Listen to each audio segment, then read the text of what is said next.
Welcome to Gate City Chronicles. I'm Kevin Avard, your host, and today we're going to be talking about running. And my first guests are Scott Silva and Amanda McCann.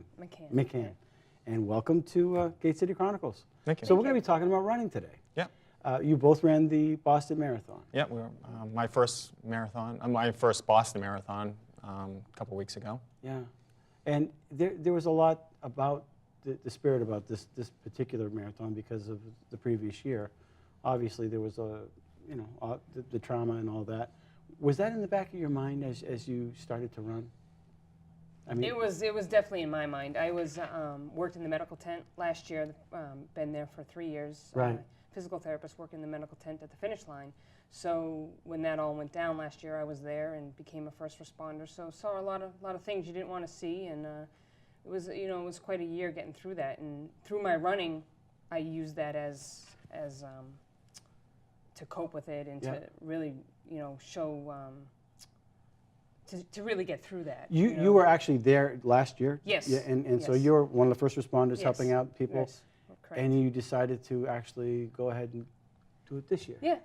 Yeah. That's, it's brave, Boston Strong. Yeah, right, sure. But in the back of your mind, you're thinking this, but you're still going to do it because you're not going to be intimidated, obviously. Right. Now, this being your first marathon, Boston Marathon, Correct. What compelled you to do this? Well, I can answer that. Yeah. I've been wanting to run. I was trying to think about when I first decided I wanted to run Boston. I think it was probably around the 100th anniversary, which I think was 96. Mm-hmm. And I was, recreational runner, run probably 6 miles, 8 miles. And I said, I should, train for that. And there's a few different ways that you can get into Boston. You can qualify. Right. And because so many people try to get in, they've made it harder and harder. And fortunately, as you get older and older, it gets easier. Really? Oh yeah, because Yeah, the times drop. But Oh. with so many people, they keep on rolling back. So the better time that you can get at a qualifying event, and I qualified last year, actually a year ago, right after the Boston Marathon was up in Maine. And you basically take your time, and they take the best people, for the qualifying. So that's one way to get in. Another way to get in is through a charity. And then this year, they had a special contest where they gave out bibs to people who were like at the finish line or were affected. And I have a friend who ran that way. She was worked down in the area, and she kind of experienced, this the event, Right. and that's how she got in. And she the first time. I think that was her first time she ran a marathon. Wow. Yeah. So, is it true that people have to pay like $2,500 or something like that, or to qualify in those events for the actual race itself? There's a registration fee. Right. Yeah, the registration fee I think is only like $175 or Right. something. Yeah. Oh, okay. Yeah. But if you got a good time, you go to a place that qualifies you, and then Yep. you Right. get on the list. And Yep.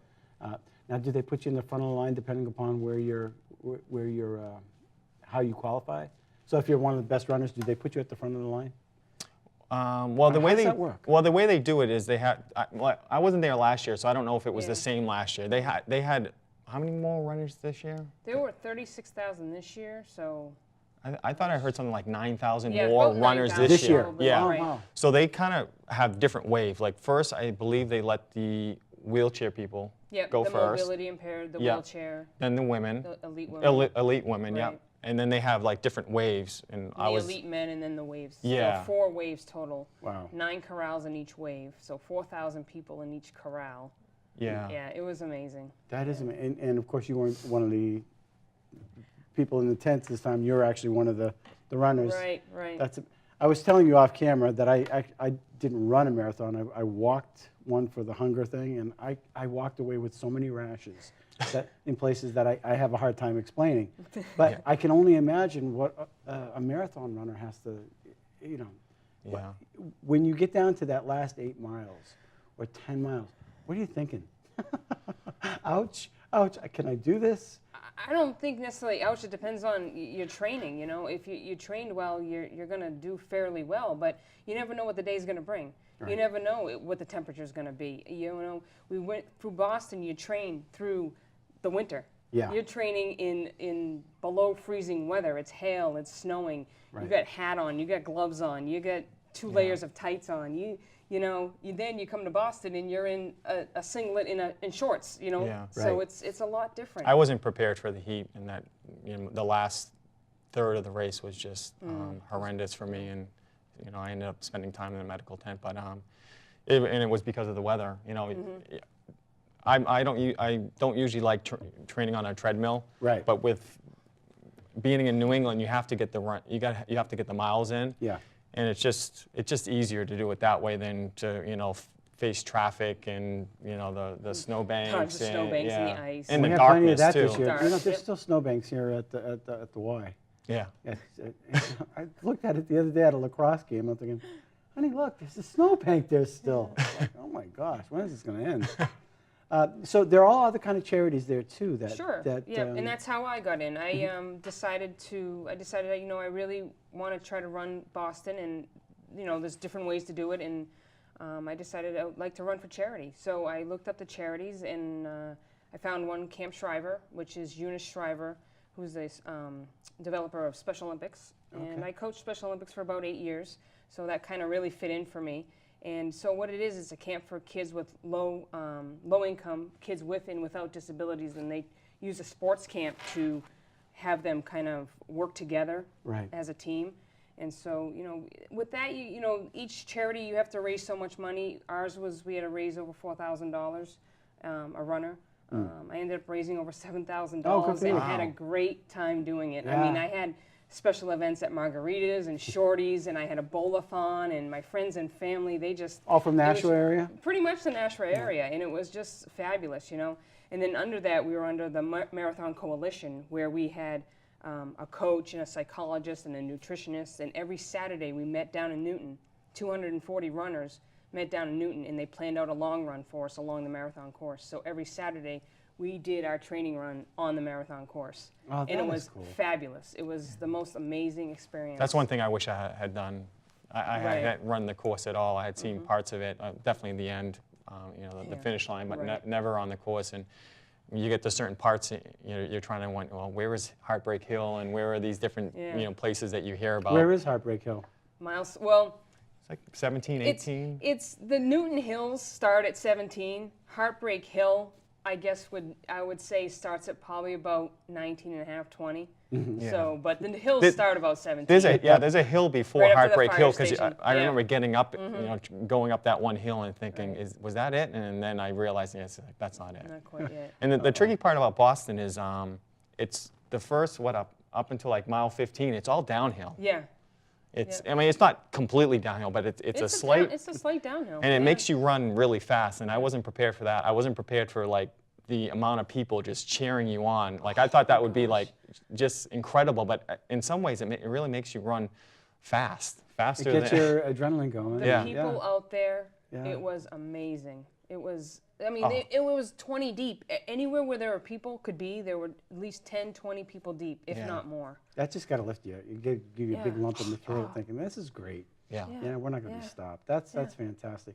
Yeah. So you raised $7,000 just in the Nashua area, mostly in the Nashua. Yeah, pretty much. Yeah. Nashua is great. Yeah. They put out, boy. They're you said Shorties. You want to drop some names or? Yeah, Shorties in Nashua. I did a fundraiser there, and then Margaritas in Nashua. I did a fundraiser there, and then Lita Lanes in Nashua. You know, and family and friends, and people just wanted to be a part of it and help out. And it was great. It was just amazing. So tell me a little bit about Gate City Striders. What is that? Gate City Striders is a local running club. It's the largest running club in New Hampshire. And I've only been a member for a year, but I'll tell you, it has changed my life. It has really made a big difference. I've met a lot of great people, a lot of great coaches, and learned a lot about running. I used to think, just go for a run.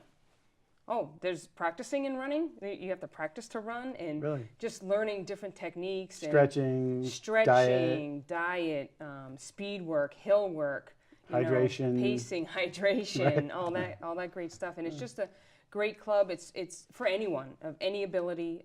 Is there a fee to join this? There is a fee, $25 a year. Right. Oh, that's. But that covers.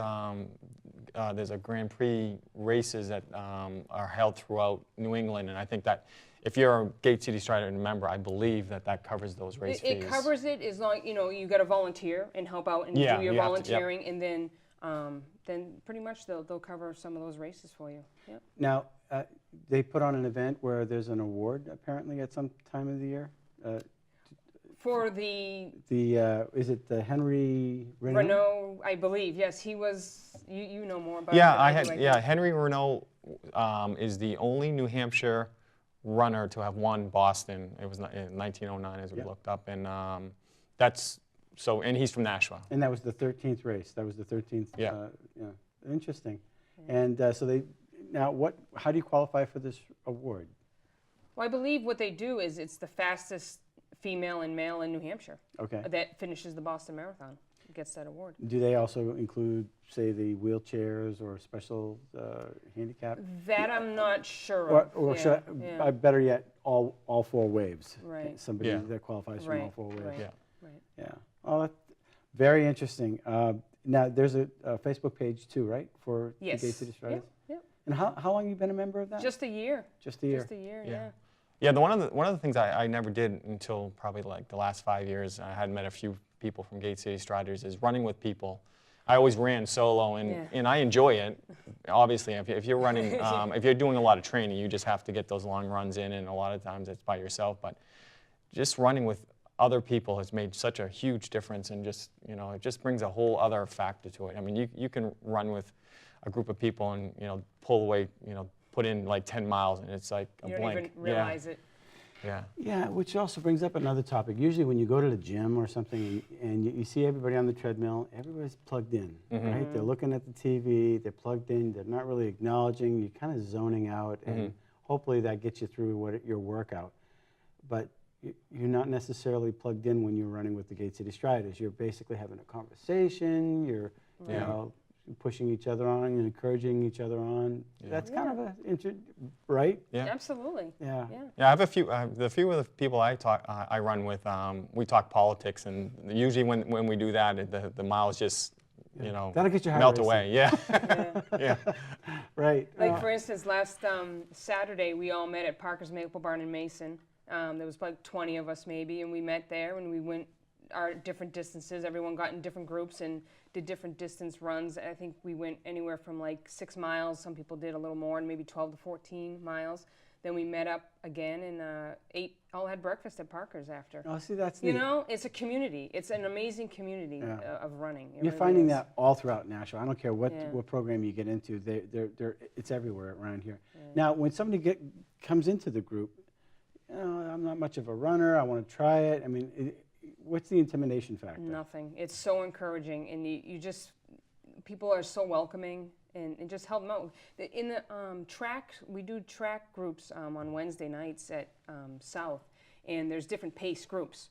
So it's not just one big group. It's like you find your group that you're comfortable with, and that's who you run with. Right. So there's beginners, medium, absolutely. and Yeah. people who want to help the Yeah, beginners. and if you don't want to do the track practice, the speed work, you can go into Mines Falls, and they've planned out certain mileage throughout Mines Falls that you can run in groups, so you're not out there by yourself. Right. So you're in groups, and you can do 3 miles that night, or 1 mile, or they have a Couch to 5K program, things like that. So Oh, interesting. So what's on the agenda next? Is there another big race coming up soon? Or? I did sign up for another marathon at the end of September. I got the bug. Really? It's crazy, but it's. How long does it take to recover after one of these runs? For everybody, it's different. I know some people who run. Actually, I know a Gate City member, Dan Dugan. I remember he did the Marine Corps marathon down in Washington, and then the following week he ran Manchester. Yeah. It So all depends on the person and their body. Right. Yeah, and their conditioning. Interesting. Yeah. But so you said another marathon. What's the next one? It's the Clarence Del Mar in Keene, New Hampshire, end of September. Okay. And so you're going to be training for that. I am. You have any more people from Gate City? Yeah. That are going to be with They you? are. Lee Riley will be training with me, and I'm sure there's a few others that I just don't know about yet. But and I've got a few teammates from my Camp Shriver charity that I might join in on it too. So. Now, is Scott McCullough part of that by any chance? Scott McCullough with the Special Olympics or Penguin Plunge? I know. I know who he is. 'cause Yeah, the he's- name sounds he's familiar. part of the. Yeah, he has a TV show here. Yeah. But with Special Olympics, so Right. he's promoting that, and he's kind of a hero around here. But yeah, so very interesting. I don't have anything yet planned, but I probably will run something in the fall to kind of keep it going. Yeah. It's usually like a what? How long did you train for Boston? Was it about 3 months? Yeah, it was a good 3 months. We started our training in November, mid-November. So.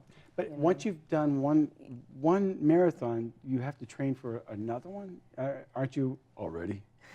Right? Well, you taper. You Yeah. know, you slow down like 3 weeks before the marathon. You're actually tapering, so you're actually lowering your mileage up to that point, and then you run the big race, and then you got to recover from that. So then you got to slowly build yourself back up again. Okay. So I mean, yeah, you got your miles in. You got a lot of miles on underneath you to get there. So you don't have to start from square one, but you have to do it right. You got to train properly, or else to avoid injuries. You know? Now, in college, I ran with the professor, and you know, at first I didn't believe him, but apparently it's true. He was running these 100-mile marathons. Oh, the ultras, yeah, Yeah, those people ultras. do That's it. like real popular right now. Yeah, and I was amazed that he ran with me. I did like 6 or 7 of the miles, and Right. I think he pushed me one time. It might have been close to 10, and I thought I was getting shin splints. Ouch. I mean, I felt it in my legs, and this guy did. I don't know how you do that. How do you condition for something like Yeah, that? there's a race down in the desert called Badwater 135, and they run right in middle of July, 135 miles. And it ends on a Non-stop? mountain. Well, I mean, they sleep. They sleep Yeah, on the they gotta trail. stop and eat. And But get it's fuel over and- like a 36-hour, like the winter is, finish in like 24 hours. All right, so you It's got not the about bug. speed; it's about endurance. Yeah, it's about, At that yeah, point. exactly, yeah. In mental, Mental, huge. At that point, your body's ready. It's more of a mental thing. That's like when you train for a marathon, and I don't know what your training programs got, but when I trained for Boston, the longest we ran on our training run was, I think I did like 21, was my longest run. I never did more than that okay. to train up for that.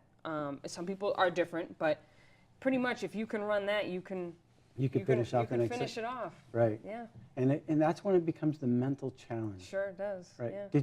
Did you at any point in your mind say, I don't think I can do this? I thought about. I had a very rough race. I mean, the last the last third was just those 8 miles. I thought I was gonna quit, and I walked a lot because I had leg cramps and because I was dehydrated. Sure. And the second right after I crossed the finish line, I pretty much almost collapsed, and I ended Took up her right spending into the medical tent. Yeah. medical tent. And the staff down there were just incredible. They just completely professional. Yeah, welcome home. You made it. Okay, here's some water. Yeah. Right. And so did they lose you permanently now as one of the, one of the helpers? Everyone in the- keeps asking me that. That's a tough one. It was hard for me to make the decision to run instead of being back in that medical tent. I felt I needed to get back in there and be there with my colleagues, but I got their blessing to run. I asked them, 2 of my colleagues, I said, I'm thinking about running. They're like, go for it. You go out there and run. We'll be in here in the medical tent, and you do your thing out there for us, and Right. we'll be in here taking care of these runners. And How long you been in the medical field? I graduated in '96, so As a spent physical 19 therapist? As a physical therapist, yes. So 19 years. Yeah. I can do the math, something like And that. it's amazing. You've seen a lot. And of course, obviously, making that transition from last year to now, Yeah. it's like, wow, that is inspiring. You're not going to keep us down type of thing. You Right. know, right?